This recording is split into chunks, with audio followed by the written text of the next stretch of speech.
పాలు కానీ, పెరుగు కానీ, పన్నీర్ లాంటి నిత్యావసర వస్తువులపై పన్ను 5% నుండి 0% తగ్గించడం ద్వారా రోజువారీ వ్యయాన్ని తగ్గిస్తూ ఉంది. నిత్యావసరాలు నెయ్యి కానీ, వెన్న కానీ, వంట పాత్రలపై పన్ను 12% నుంచి 5% తగ్గించడం కూడా కుటుంబ బడ్జెట్లకి ఇది చాలా ఉపశమనం కలిగిస్తుంది. అలాగే ప్రతి కుటుంబం కోసం ఉండే సబ్బులు కానీ, షాంపూలు కానీ, టూత్పేస్ట్ వంటి వ్యక్తిగత సంరక్షణ ఉత్పత్తులపై పన్ను 18% నుంచి 18% నుండి 5% పరిమితం చేయడం ద్వారా వాటి ధరలు చాలా గణనీయంగా తగ్గుతాయి. తద్వారా ఆరోగ్యం, వ్యక్తిగత పరిశుభ్రత మెరుగుదల కనపడుతుంది.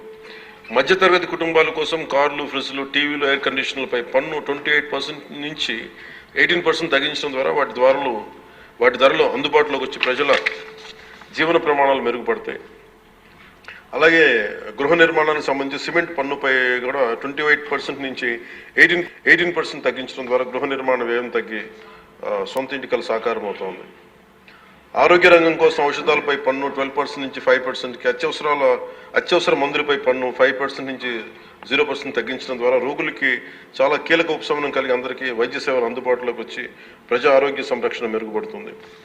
ముఖ్యంగా బీమా రంగంలో జీవిత ఆరోగ్య బీమాపై పన్నుని 0%కి తగ్గించడం ద్వారా మరిన్ని కుటుంబాలు బీమా పొంది వారి జీవన ప్రమాణాలు మెరుగుపడితే వాళ్ళకి ఒక భరోసా ఇస్తుంది.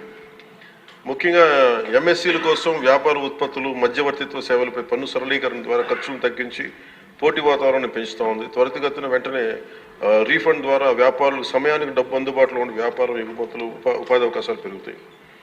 విద్యారంగానికి సంబంధించిన వస్తువులపై తక్కువ పన్నులు విద్యను మరింత అందుబాటులోకి తెస్తాయి. జిఎస్టీ 2.0తో భరోసా. ఈ సంస్కరణల ద్వారా ప్రజల చేతిలో ఉండే సంపద మరింత పెరిగి వస్తువుల వినియోగం పెరగడంతో పాటు నూతన పెట్టుబడులకు ప్రోత్సాహం లభిస్తుంది. తద్వారా ఆదాయ సేకరణ పెరుగుతోంది. వాణిజ్య పరిశ్రమలకి సంబంధించి జిఎస్టీ సంస్కరణ విజయవంతమైన అమలులో సహకరించిన అన్ని వాణిజ్య సంస్థలు, వ్యాపార సంఘాలు, పరిశ్రమ సంఘాలకు ఆంధ్రప్రదేశ్ శాసనసభ హృదయపూర్వక కృతజ్ఞతలు తెలుపుతోంది. ప్రజలకు లబ్ధి చేరేలా చేసిన ఈ భాగస్వామ్యం సమగ్ర వృద్ధిలో సాధనలో కీలకం. ఈ అవగాహన కార్యక్రమం ముఖ్యంగా జిఎస్టీ సంస్కరణ లాభాలు ప్రతి కుటుంబానికి చేరుకోవడానికి ఇది ఒక కార్యక్రమం చేపట్టాలని అందరం కోరుకుంటా ఉన్నారు అధ్యక్ష. జిల్లా నుంచి గ్రామ స్థాయి వరకు ఈ అందరికీ తెలిసేలాగా మరింత ఏమేమి తగ్గుతాయి, ఏవి బెనిఫిట్స్ ఉన్నాయి, ఇవన్నీ ప్రజలందరికీ తెలియజేసే ఒక కార్యక్రమం ఖచ్చితంగా రూపొందించాలి. దాని మీద మేము కోరుకుంటా ఉన్నాం. అలాగే ఈ రెవెన్యూ కానీ, కమర్షియల్ ట్యాక్స్, పంచాయతీ అధికారులు గ్రామ స్థాయిలో ప్రజలకు నేరుగా కలిసి వాళ్ళకి మమేకం వాళ్ళకి ఎలా లబ్ధి చేకూరుతుందో అది కూడా చెప్పగలగాలి.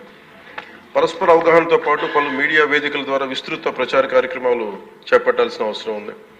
ఈ కార్యక్రమం ప్రధాన లక్ష్యం ప్రతి కుటుంబం జిఎస్టీ సంస్కరణల గురించి తెలుసుకుని వాటిని లాభాలు పొందాలని మనస్ఫూర్తిగా కోరుకుంటూ ఆంధ్రప్రదేశ్ ప్రభుత్వం ఈ చారిత్రాత్మక మార్గదర్శక సంస్కరణలు ఆహ్వానిస్తూ ప్రజల ఆర్థికాభివృద్ధి కోసం వాటి విజయవంతమైన అమలుకు సంపూర్ణ మద్దతు ప్రకటిస్తుంది. థ్యాంక్ యూ అధ్యక్ష.